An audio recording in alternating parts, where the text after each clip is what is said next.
A quick update on the supercharged Kubota diesel-powered Honda Insight. Well, we're waiting on a few parts, but in the meantime, we decided to try something a little bit different. Anyway, somebody suggested that this car is slow because it lacks energy, even with a supercharger. So let's give it a boost, but a different kind of boost. That's right, a berry-flavored energy shot. This stuff works great on humans, so there's probably a good chance it'll work on a diesel engine. At least that's the theory.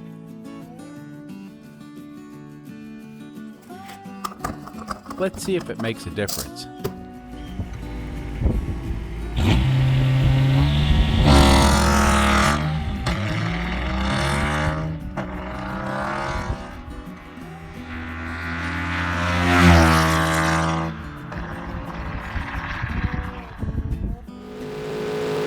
Well, it certainly seems a bit more peppy. I reckon the berry-flavored energy drink is just what this little diesel engine needed. Well, that's all for today. We'll see you soon.